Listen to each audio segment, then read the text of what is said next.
I would say my whole attitude toward my career is like, oh, judge, but you don't know what's coming. Guess what? Wait to see. And I think that's kind of what I've been able to do since I became famous. Oh, you're a beauty queen. Well, that negates any talent or any intellect you have. Well, guess what? I'll show you. And being a disgraced beauty queen. Okay, you don't think that I have the opportunity to have a career and it's all gone? Well, guess what? I'll show you. So I've always been discounted and judged. And I've always said, okay, just you wait. And that's so. Flowers, yes, it's been great to sing at the Academy Awards, to sing at the Super Bowl, to sing at the World Series, all those accolades, being nominated for, Grammys and Emmys have all been fantastic, but it's always driven me to say, okay, but there's more. Wasn't there a story, if I remember this correctly, that you were trying to get in musical theater and a casting person said, I'll never cast that Black something. Do I have this right? You were trying to, and they refused to even allow you to even get an audition. Do I have this right?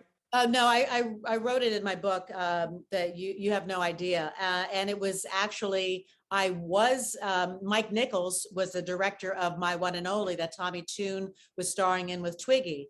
And Twiggy was going to be replaced, and Mike Nichols reached out to me and said, we'd love you to replace Twiggy in My One and Only, which was starring on Broadway. And I met with Tommy Tune, learned all the tap, and nailed the audition and got the thumbs up from Mike Nichols, and did not get the part. Later on, I found out what actually really happened from Michael Nichols' mouth, that after I finished the audition, I left the stage, and Mike Nichols turned around to the producer, who is Ira Gershwin's wife, Lee Gershwin, I guess at that point, widow. And he said, wasn't she terrific? And he went downstairs to the back of the stage. The phone rang, which was on the foot of the stage, backstage, and he answered it. And Lee Gershwin said to him verbatim, over my dead body will that whore be in my show. And I didn't know the exact words until Mike Nichols told me the exact words, and I ended up writing it in my book, because I knew I didn't get it. I knew that I was talented enough. I knew that that was a complete reset for me and my career, saying, oh, really has nothing to do with talent right at this point in my life. I know that this has nothing to do with talent. So that to me was like, oh, this is a much bigger struggle than I thought I was going to have to be able to conquer. And that was from Mike Nichols' mouth. God rest his soul. And you also said that it was Black radio that really came through and supported your career. It was Black folks saying, we're going to put her on the radio. We believe in her. I never forgot that. Black radio is so important. We can't forget Black radio. It's so important. I got to ask you this. It is Christmas, and I never forget, it's Christmas season. I never forget I saw a TV movie called The Kid Who Loved Christmas back in 1990. The stars of this, the late, great Cicely Tyson, Sammy Davis Jr., Esther Roll, Della Reese, Charlie Murphy, may he rest in power too. Just what are your memories of that, especially with Sammy Davis? That was his last film, actually, Sammy Davis Jr. You were a young girl in this with these icons. What are your memories of The Kid Who Loved Christmas? Sammy was deteriorating with the cancer, so it was just wonderful to be in his presence. And my favorite memory of Sammy, who was the greatest entertainer that I can ever imagine, when I did Motown Returns to the Apollo in 1984. I remember that. Yeah, you had the showgirl outfit, right? I was playing Josephine Baker, and he went up to my parents and specifically said, this is a tough business. If you really need any help, please call me, because I know how hard it's going to be for her. And he personally gave his number to my parents. So that was, he was number one in my book.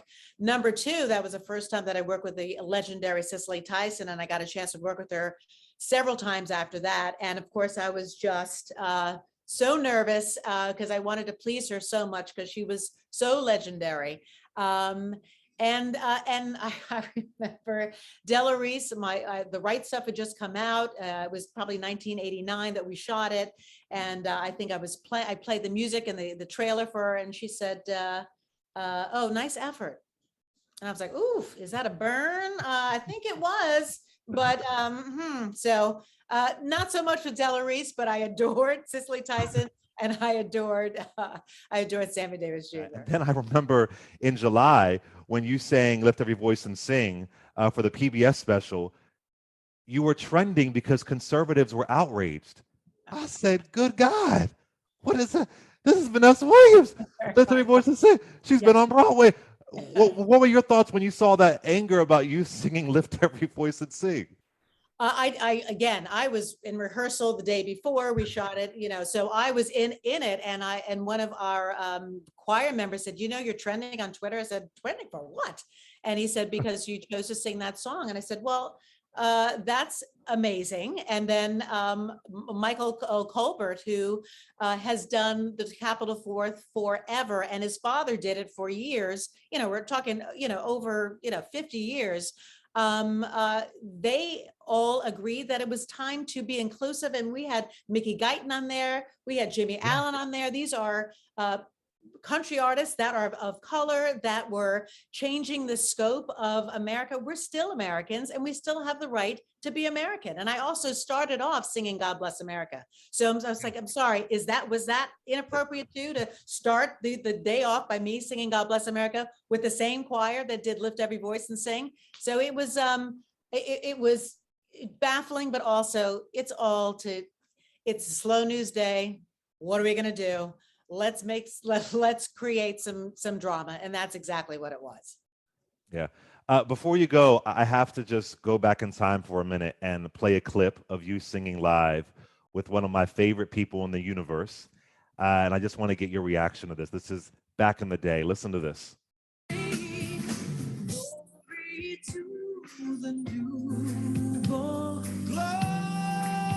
to the newborn. Glory to the newborn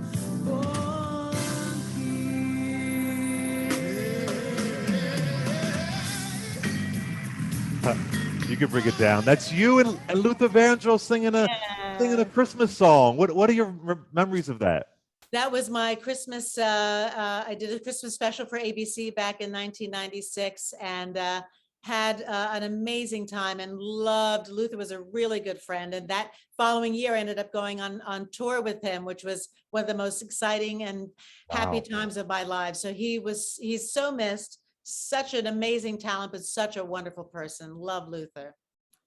And isn't it? I mean, I don't think we're talking out of school here, but isn't it a shame that there was barriers for Luther to be his authentic self, that it's just so unfortunate that I just think about the artists that just couldn't step into their truth, like these amazing queens are on Queen of the Universe. And it's so heartbreaking that he felt like his community wouldn't accept him if he was stepping into his authentic self. It's time. I mean, back in the day, they wouldn't have.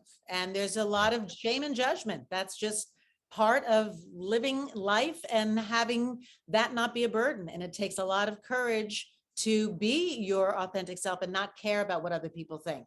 And I think that comes with wisdom. It comes with time. I mean, at 58 years old, I don't care. I don't care. I do what I love. I am who I am. And that's not going to change.